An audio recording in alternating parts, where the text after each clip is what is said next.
Hello guys, welcome to my channel knowledge. तो आज इस वीडियो में मैं आपके लिए इंग्लिश लैंग्वेज थ्रू लिटरेचर का यूनिट 3 लेकर आई हूँ। आपके लिए मैंने यूनिट 1 और 2 ऑलरेडी उस पर वीडियो बना दिया। उसमें आपको फुल एक्सप्लेनेशन के साथ आपको समझाया गया है। और आप अगर चाहते हैं हमारे नोट्स लेना तो आप टेलीग्राम चैनल हमारा नॉलेज भी ज्वाइन कर सकते हैं। उस पर आपको ऑल सब्जेक्ट्स के नोट्स बहुत ही इजीली प्रोवाइड हो जाएंगे और वो बिल्कुल हैंड रिटन नोट्स हैं, तो आप उसे ले सकते हैं। तो चलिए स्टार्ट करते हैं। लेकिन आपसे एक गुजारिश है कि आप हमें सपोर्ट कीजिए, आप हमारे चैनल को सब्सक्राइब कीजिए और बेल आइकन को प्रेस कीजिएगा ताकि आपको जो रोज़ाना आने वाली वीडियो की नोटिफिकेशन है वो बिल्कुल टाइम पर मिल जाए।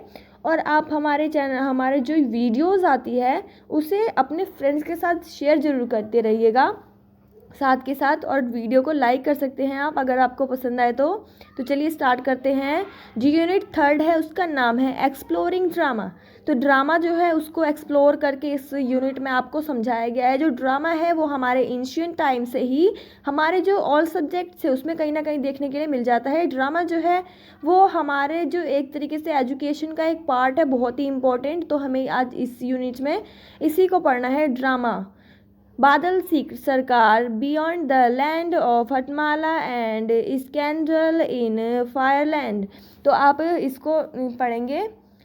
The new land has happy citizens singing, dancing and working in harmony. तो देखिए जो नई जगह जो थी, तो उस नई जगह पे क्या है कि वहाँ के जो लोग थे, सिटीजन्स थे, वो बहुत ही हैप्पी, मतलब खुशी खुशी रहते थे। वहाँ पे उन्हें अपने जो कौशल होते हैं उन्हें उभारने का भी बहुत ही अच्छा मौका मिल रहा था। वो सिंगिंग, डांसिंग और वर्किंग भी करते थे। तो इस तरीके से वो वहाँ पर बहुत ही ज़्यादा जो लोग होते हैं वो अपनी अपनी जगह पर बहुत ही ज़्यादा, नई जगह पर जब जाते हैं तो वहाँ पर बहुत ही हैप्पी होते हैं। They are happy because there is no poverty, greed, crime, hunger and unemployment. तो देखिए वे लोग बहुत ही ज़्यादा हैप्पी होते थे क्योंकि वो बिल्कुल गरीब नहीं थे, ग्रीड नहीं थे, उन्होंने कोई क्राइम नहीं किया था, वो हंगर नहीं थे और अनएम्प्लॉयमेंट भी नहीं थे। तो इस तरीके से वो बहुत ही ज़्यादा, जो इंसान बिल्कुल फ्री होता है उसे वो कहीं न्यू प्लेस पे जाता है तो काफ़ी ज़्यादा हैप्पी होता है। अगर आप भी कहीं जाते होंगे तो आप भी बहुत ज़्यादा हैप्पी होते होंगे, तो इसे बताने की तो ज़रूरत ही नहीं है। इंट्रोडक्शन, ड्रामा एज ए, आपको इस इंट्रोडक्शन पॉइंट में ड्रामा के बारे में कुछ इंट्रोडक्शन दिया गया है। Drama as a genre discussed at length the rich and glorious tradition it has in India। देखिए जो ड्रामा है वो बहुत ही ज़्यादा, उसकी जो लेंथ होती है, ड्रामा जब भी हम पढ़ते चाहे हिंदी में पढ़े चाहे इंग्लिश में पढ़ें, इसकी लेंथ बहुत ही ज़्यादा बड़ी होती है। ये बहुत ही ज़्यादा बड़ा यूनिट होता है लेंथ ड्रामा के बारे में। इसमें हर एक कैरेक्टर होता है, इसको समझना ऐसे बहुत ही मुश्किल होता है। जैसे कि हम कभी हिंदी में भी ड्रामा पढ़ते हैं तो हम किसी कैरेक्टर को वहाँ खड़ा करते हैं कि आपका नाम ये है, आपका नाम ये है, अब ड्रामा करके समझाइए, तो उस तरीके से हम अच्छे से समझ पाते हैं। तो जो ड्रामा होता है ना उसको अगर लिखा जाए किसी यूनिट के अंदर तो काफ़ी लॉन्ग हो जाता है वो, ठीक है। तो इसकी जो लेंथ होती है वो काफ़ी बड़ी होती है और वो ग्लोरियस होता है। ट्रेडिशन इट हैज़ इंडिया, यानी कि इंडिया में जो इसका जो ड्रामा है वो बहुत ही ज़्यादा, उसकी लेंथ बहुत ही ज़्यादा बड़ी होती है, ठीक है। आप ये समझ गए होंगे। The Ramayana and the Mahabharata, इसका एग्जाम्पल आपको मिल सकता है रामायण और महाभारत के अंदर। आप देखते होंगे कि जो महाभारत है और रामायण वो कितनी मोटी मोटी पुस्तकें हैं, आप उसको देखे होंगे, आप पढ़ते भी होंगे। तो वो आप देख सकते हैं कि उसके अंदर एक तरीके से ड्रामा ही लिखा गया है कि किस तरीके से किसने कैसे किया, कौरव पांडव के बीच में युद्ध कितना लंबा चला, कैसे हुआ था, ये सभी चीज़ें उसमें बताई जाती है, ठीक है। तो इस तरीके से जो ड्रामा होता है ना उसमें वो काफ़ी बड़ा होता है, उसमें बुक छप जाती है। rendered by Bharat propounds the principle that guided Indian drama। तो इस तरीके से जो इंडियन ड्रामा का जो क्षेत्र आता है, भारत में जो ड्रामा का जो क्षेत्र आता है उसके अंदर जो सबसे ज़्यादा पॉपुलर होते हैं वो रामायण और महाभारत होते हैं। Decline of Sanskrit drama from 7th century gave way to the folk theatre in the local languages। तो देखिए जो संस्कृत के जो ड्रामास थे महाभारत और रामायण, इनका जो डिक्लाइन यानी कि इनका जो पतन हो गया, यानी कि ये समाप्त हो गए 7th सेंचुरी में। यानी कि 7वीं शताब्दी में संस्कृत ड्रामा का अंत हो गया और इसका स्थान जो था वो अलग अलग क्षेत्र में, अलग अलग एरियाज़ में वहाँ की लोकल लैंग्वेज ने ले लिया। वहाँ हर जगह की जो लोकल लैंग्वेज होते हैं उसके अकॉर्डिंग वहाँ का जो ड्रामा है, जो ड्रामा पार्ट है एजुकेशन का, उसे लिखा जाता है। British rule in the country marked a search for a new theatre among the educated Indians। तो देखिए, जो ब्रिटिश रूल के टाइम पे जब हमारा जो इंडिया था वो गुलाम था, जब इंडिपेंडेंट नहीं हुआ था, तो मतलब डिपेंडेंट नहीं हुआ था, तो उस समय पे क्या हुआ था कि जो ब्रिटिश रूल था उस समय पे क्या हो रहा था कि जो ड्रामास लिखे जाते थे वो वहीं जो एजुकेटेड इंडियंस है, जो भी पढ़े लिखे इंडियंस होते थे, केवल उनके ही द्वारा लिखे जाते थे और वो काफ़ी हाई पोस्ट पे हुआ करते थे और वो एक तरीके से ब्रिटिश के ही गुलाम हुआ करते थे, उनके लिए ही काम करते थे। तो इस तरीके से जो उस समय ब्रिटिश रूल के टाइम पे एजुकेटेड इंडियंस जो है वही ड्रामाज लिखते थे।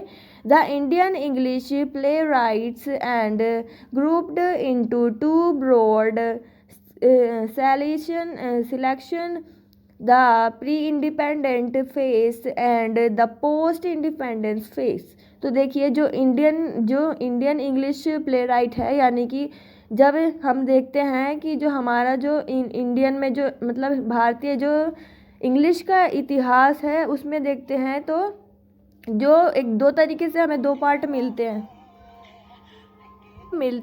पहला तो आता है प्री इंडिपेंड फेस, यानी कि जब हमारा भारत आज़ाद नहीं हुआ था तब उस टाइम पे जो था उस समय का हम अलग पढ़ते हैं और उसके बाद पोस्ट इंडिपेंडेंस फेज में हम अलग ही पढ़ते हैं। तो दोनों को पार्ट में डिवाइड कर रखा है, दो पार्ट में। तो हम ऐसे बोलते हैं ना कि हमारा स्वतंत्रता से पूर्व का इतिहास और स्वतंत्रता से पूर्व का हमारी जो रचनाएं हैं, जो ड्रामाज है, उसका तो फेस अलग ही होगा, क्योंकि उस समय पे हमारी जो इंडिया की जो सिचुएशन थी वो आपको पता ही है कैसी थी और पोस्ट इंडिपेंडेंस में कैसी थी आज़ादी मिलने के बाद। तो इस तरीके से ना ये दोनों एक तरीके से डिवाइड हो जाते हैं, ठीक है। तो रविंद्रनाथ टैगोर और काफ़ी सारे जो राइटर्स हैं वो बहुत ही ज़्यादा, उनकी जो रचनाएं हैं, उनकी जो ड्रामास है वो बहुत ही ज़्यादा फेमस हैं, ठीक है।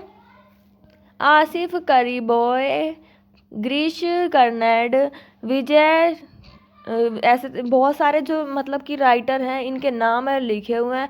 ये सब क्या करते थे, इनके द्वारा भी कई सारी जो रचनाएं हैं, जो ड्रामाज है वो लिखा गया था। विजय तेंदुलकर, मोहन राकेश, इस तरीके से काफ़ी सारे नाम हैं, ठीक है। थीम, यानी कि ड्रामा का थीम क्या होता है, ड्रामा को करने के पीछे उसका जो उद्देश्य होता है वो क्या होता है, hierarchy, corruption, subversion of system. यानी कि जो ड्रामा कोई जब भी करता है ना, जब एक तरीके से तो प्री इंडिपेंडेंस फेज में होता था तो उस समय पे जो लोग थे वो अब मतलब खुद से बोल नहीं पाते थे, उस जो ब्रिटिशर्स थे उनके अगेंस्ट वो आवाज़ नहीं उठा पाते थे। तो इस तरीके से उस समय के जो ड्रामा का थीम होता था ना वो यही होता था, उनके अगेंस्ट में जनता को भड़काना, जनता को एक तरीके से जागरूक करना, ताकि वो जो ब्रिटिश जो रूल है उसको ख़त्म करे। तो इस तरीके से जो ड्रामा का कुछ ना कुछ थीम ज़रूर होता है। तो जो ड्रामा का थीम है वो है हायरार्ची, करप्शन, सबवर्जन। तो इस तरीके से पितृसत्तात्मकता को, हायरार्ची को समाप्त करना, भ्रष्टाचार को ख़त्म करना, ये सिस्टम के अंदर जो भ्रष्टाचार होता है उसको ख़त्म करने के लिए भी काफ़ी बार जो ड्रामा है वो बनाए जाते हैं। कैरेक्टर, यानी कि इसके अंदर कैरेक्टर कितने होते हैं ड्रामा के अंदर, तो only 10 actors, 2 actor get to platform fixed characters, the other actors have filled roles, they also become props। तो देखिए, जो कैरेक्टर होते हैं वो लगभग 10 होते हैं इसके अंदर। तो जो 2 होते हैं वो एक तरीके से मेन होते हैं, उनका जो रोल होता है वो बहुत ही ज़्यादा इम्पोर्टेंट होता है, वही मेन रोल प्ले करते हैं। तो इस तरीके से आपको पता ही होगा कि जो ड्रामा होता है उसमें काफ़ी सारे कैरेक्टर होते हैं। Setting, the stage is bare except for the actors, with the audience sitting around close to the area of performance and there are no special effects on the stage, ठीक है। तो जो सेटिंग है वो इस तरीके से ड्रामा की सेटिंग की जाती है कि जब इसे परफॉर्म किया जा रहा हो स्टेज पे तो जो ऑडियंस है वो एक तरीके से अट्रैक्टिव हो जाए उनका परफॉर्मेंस देखकर, उन पर जो ऑडियंस है उन पर स्पेशल इफ़ेक्ट पड़े और जो उसका थीम है वो उस थीम को कामयाब कर सके। The scene setting is created by the actor themselves. जो इसका जो मतलब सीन होता है उसकी सेटिंग पहले ही की जाती है परफॉर्मेंस से पहले, ठीक है। तो इस तरीके से आपको इस जो आपका पेज दिख रहा है इसके अंदर आपको थीम, कैरेक्टर और सेटिंग के बारे में बताया गया है, ड्रामा के बारे में। तो इस तरीके से आपको ड्रामा के बारे में बेसिक बातें पता चल रही होगी। Two types, Kenaram and Becharam residents of Hattamala. तो इस तरीके से जो ये हटमाला एक विलेज है इसके बारे में इस ड्रामा में काफ़ी बार बताया गया है। They however wake up in an unfamiliar land. तो इस तरीके से ये जो मतलब ये दोनों जो रहते थे वो वहाँ के रेजिडेंट थे हटमाला के, तो वहाँ पे वो रहते थे, ठीक है, उस लैंड पे वो रहते थे। No concept of money of ownership, ठीक है। Each citizen is provided clothes, food etc according to his her needs and each one works as per his her interest and aptitude. तो देखिए इस तरीके से जो वो हटमाला विलेज है वहाँ के जो सिटीजन्स होते थे वो उनको प्रोवाइड करते थे, क्या प्रोवाइड करते थे, क्लोथ्स और फूड और भी काफ़ी सारी जो यूजेस की जो चीज़ें होती है वो अकॉर्डिंग टू नीड्स। तो इस तरीके से उनकी जो नीड्स के अकॉर्डिंग है वो उनको सिटीजन्स को प्रोवाइड करते थे सारी चीज़ें।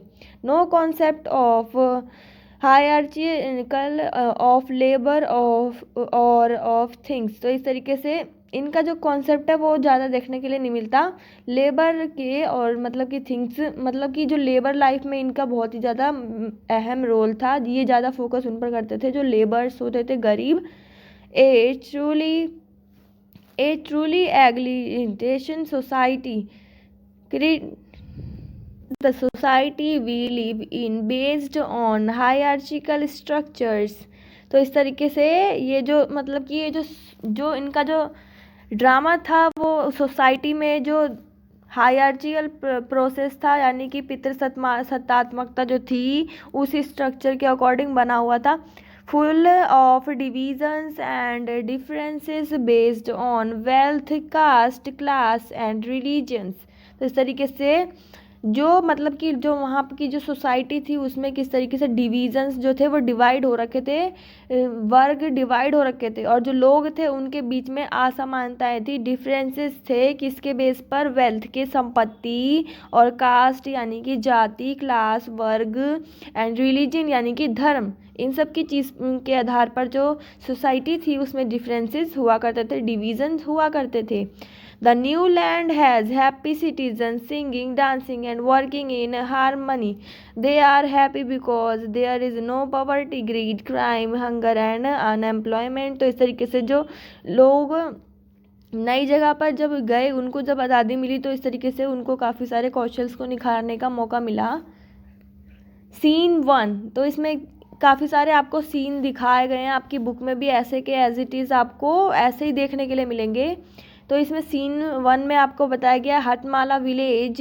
तो ये देखिए ये सीन 1 है, इसमें हटमाला विलेज के बारे में बताया गया। तो वहाँ ये जो सीन आपको दिख रहा है ना, ये सीन जो आपको दिख रहा है इसके अंदर दिखाया गया है डिफरेंसेस को, डिविजन्स को, किसके बीच में, ये जो सोसाइटी की जो पैट्रियार्ची सिस्टम है और जो डिफरेंस हुआ करता था कि आप ऊपर नहीं बैठ सकते, आपको नीचे बैठना, आप गरीब हैं, आप नीची जाति के हैं। तो इस तरीके से जो सीन 1 है हटमाला विलेज का, तो वहाँ पर यही सिस्टम दिखाया गया है। तो इस तरीके से आप देख सकते हैं। तो वहाँ पे जो ये लोग थे, जो 2 लोगों के नाम बताए, वो लोग क्या करते थे कि इनको क्लोथ्स वगैरह देते थे, जो गरीब हुआ करते थे फूड देते थे उनकी नीड्स के अकॉर्डिंग, इस तरीके से उन्होंने हेल्प की थी। सीन 2 जो है garden in a new land should of bird. तो सीन 2 है वो, उसमें आप देखिए ये इसके बारे में है। और जो सीन 3 है उसमें an old women sitting under coconut tree. और सीन 4 है उसमें tower, houses, garden, fountain and gate music. तो इस तरीके से आपको हर सीन में कुछ ना कुछ देखने के लिए आपको कुछ ना कुछ थीम ज़रूर दिखेगा इस कहानी का, मतलब कि ड्रामा का। तो आप इस तरीके से देख सकते हैं, एज इट इज़ आपको बुक में मिलेगा।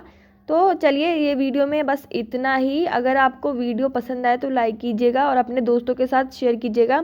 जो ड्रामा होता है ना, काफ़ी बड़ा होता है, तो इस तरीके से मैंने आपके लिए शॉर्ट और इम्पोर्टेंट पॉइंट जो है वो सिलेक्ट करके आपके लिए लेकर आई थी।